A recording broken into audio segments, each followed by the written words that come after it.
Okay, so I'm going to be telling y'all how I have managed to lose 30 pounds and keep it off, while I also show y'all how to do this super cute braided hairstyle. Fantastic, because my hair is getting so long. And also, 30 pounds down is quite a transformation, and since I've been helping people lose weight in sustainable ways for almost 10 years, I thought I'd listen and give some feedback. And trust me, you're going to want to watch this whole video. One of the biggest things that I had to come to terms with is that there's no such thing as a cheat day. At least there shouldn't be. Have you ever known someone, maybe it was you, who ate so good during the week and then had a cheat day or a cheat weekend where they just ate everything in sight, completely ignoring their hunger and fullness levels? I've shown y'all what I eat. I've had pizza, tacos, gone out on the weekend and got Mars with my friends.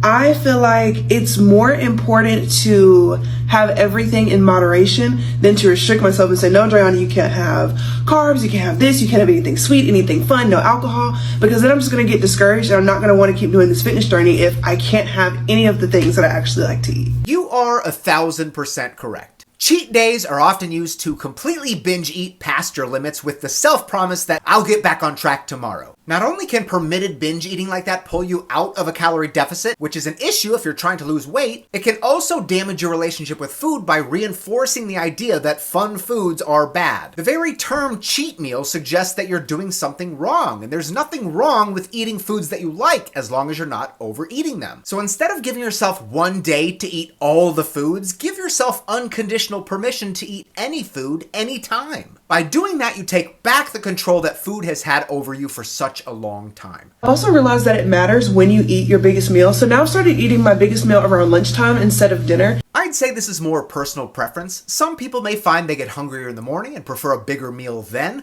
Others don't like much of a breakfast and prefer to have a bigger lunch or dinner. Does it matter? Sure, because knowing when you get hungriest and addressing that hunger accordingly can help prevent you from getting too hungry and overeating later. Know your body and plan ahead. Because I like to weigh myself in the morning, not necessarily to see the number, but just to remind myself every day that I have a goal. If you can step on the scale every morning and feel neutral about the number you see, great. In my experience, most people on a weight loss journey don't feel neutral about that number. Seeing the number go up or not move much at all makes them feel like they're doing something wrong, even though it's totally normal for that weight to fluctuate. If you find yourself getting fixated on the number on the scale each day, why not instead put the scale away and write your goal on a sticky note and place it on your mirror or on your front door before you leave for work. Or make it a background on your phone. There are countless ways to remind yourself of your goal that don't include what you weighed that morning. I also feel like one of the biggest contributing factors to my weight loss journey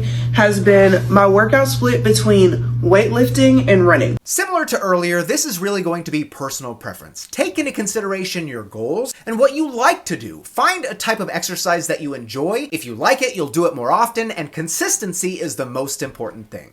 Recently, I've started to prioritize running, but I still do incorporate weightlifting because I do want to be stronger and I do want to look stronger, and I know that weightlifting is a sustainable way to lose that weight and keep it off. Weightlifting can be a wonderful tool. It can help build muscle to shape your body and increase your metabolism. It can empower you and help grow your self-confidence. If you're able to lift and you enjoy it, or you're curious about it, do it. But I do want to remind you that exercise, while great for you, shouldn't only be seen as a way to lose weight. Keep a positive relationship with exercise by thinking about it as a form of self-care. Another thing that I feel like really helped me have sustainable weight loss is the fact that I didn't have a date by which I wanted to lose a specific amount of weight.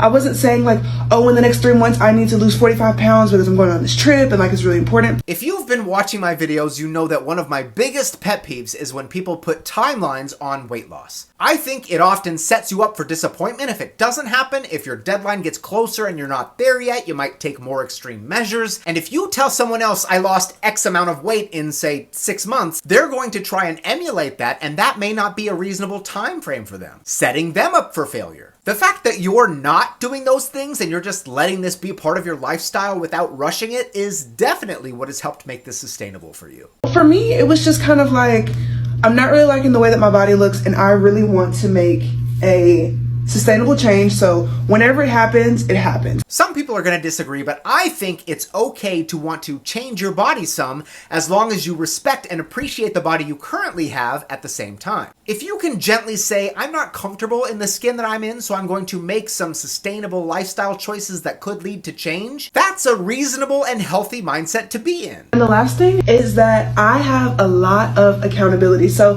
a lot of y'all are friends with me on Apple Watch, and y'all will send me challenges, and just seeing other people work out through the day, seeing what workouts they've done throughout the day, how many calories they burn, helps me out a lot. But I can understand that some people can be really sensitive to that and it can make them feel worse and not better. So just kind of find somebody that you can use as your accountability partner. And if you want it to be me, it can be me. Literally send me a DM on Instagram and I will be your accountability partner every single day.